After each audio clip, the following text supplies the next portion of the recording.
Christ commits so many sins, so many crimes in the Bible. I will mention it. So many. You wouldn't believe what he did. Because the first miracle that Jesus Christ performed in the Bible, he turned water into wine, and people drink and they get booze. That is why wine is common in Christendom. They use wine, our Father, and baptism. He turned water into wine. Where? In the book of John chapter 2 verse 3. When someone quotes a passage from the Bible and uses it to criticize Christianity, please remember these important points.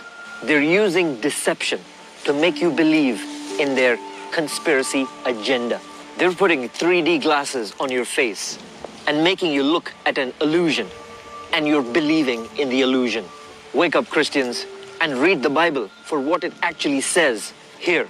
The agenda of conspiracy is that Jesus manufactured an intoxicating alcoholic beverage, and Jesus encouraged drunkenness. But let's go investigate the truth and see what this passage of scripture actually says. John chapter 2 and verse 3 says that the wine supply ran out during the festivities at the wedding of Cana.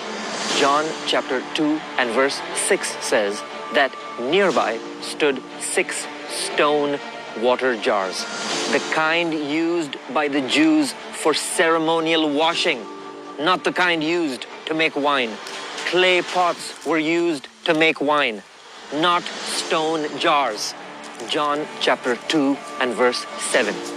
Jesus told the servants, "Fill the jars with water." And they obeyed him and filled them to the brim with water. John chapter 2 and verse 8. Jesus told the servants, "Now draw some of the water out of the stone jar and take it to the master of the banquet." And they obeyed him. John chapter 2 and verse 9 also says that the master of the banquet tasted the water, but he did not realize where it came from. Furthermore, John chapter 2 and verse 9 says that the servants who drew the water out of the stone jar, they knew that what the master of the banquet had tasted was water.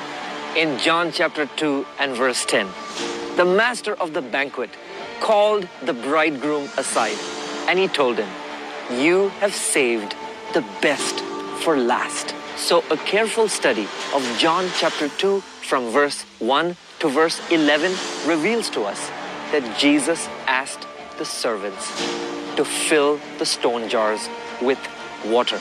And he asked the servants to serve this water to the master of the banquets.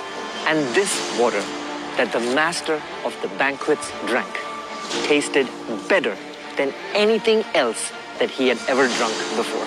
The master of the banquets did not know that he was drinking water that Jesus had served for him, because the water that Jesus had served for him tasted better than any wine he had ever had. And that's why in John chapter 7, verse 37 and verse 38, Jesus stood up and said with a loud voice, "Let anyone who is thirsty come to me and drink, and you will receive living water."